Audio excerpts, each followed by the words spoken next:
बिस्मिल्लाहिर्रहमानिर्रहीम। सिट्रस के जितने भी पौधे हैं वो आप देख रहे हैं कि इसमें फ्रूट सेटिंग जो है वो हो चुकी है। फ्रूट सेटिंग मुकम्मल हो चुकी है, फ्रूट बनना जो है शुरू हो गया है, फ्लावर कंप्लीट हो चुके हैं। तो अब अप्रैल के महीने में सिट्रस के लिए कौन सा ऐसा प्लान है जो आप अप्रैल के महीने में अप्लाई करें और आपके फ्रूट जो है उसका साइज़ भी बेहतर हो और उस पर बीमारियों का अटैक भी कम हो और आपका फल जो है वो बेहतर साइज़ में आए।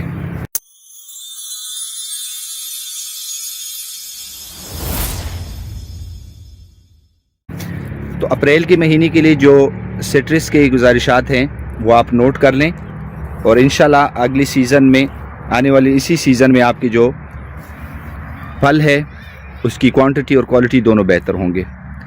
सबसे पहले अगर आपने नाइट्रोजन की दूसरी खुराक जो है वो नहीं दी है तो आप फौरी तौर पर नाइट्रोजन की दूसरी खुराक जो है वो सिट्रस के लिए डाल दें, क्योंकि ये बहुत ज़रूरी है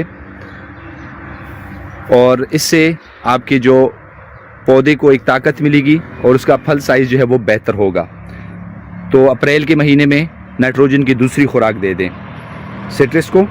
और उसके साथ साथ जिन दोस्तों के बागात में बैक्टीरियल बीमारियों का हमला रहता है वो कॉपर सल्फेट जो 20% वाला है वो 4 किलोग्राम पर एकड़ इस्तेमाल करें।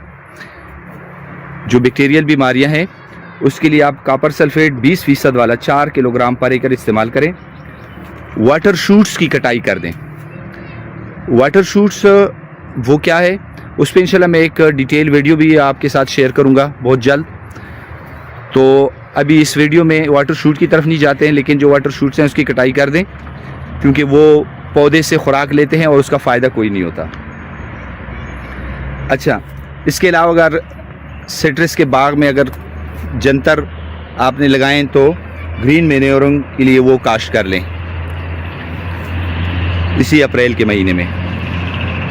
अच्छा, उसके अलावा जो फ्रूट सेटिंग तो हो चुकी है, तो कोई भी सिस्टेमिक पेस्टिसाइड जो है वो इस्तेमाल करें ताकि फ्रूट की क्वालिटी जो है वो बेहतर हो, बैक्टीरियल बीमारियों और थ्रिप्स से जो है आपके पौधे वो महफूज रहें। अक्सर जब फ्रूट का साइज़ जो है वो बढ़ता है तो साथ साथ उसमें उसका जो थ्रिप्स और स्कैब की इलामात हैं वो भी नज़र आना शुरू हो जाती हैं, लेकिन उस वक्त फिर देर हो चुकी होती है। तो आप लिहाजा पहले से स्प्रे कर लें।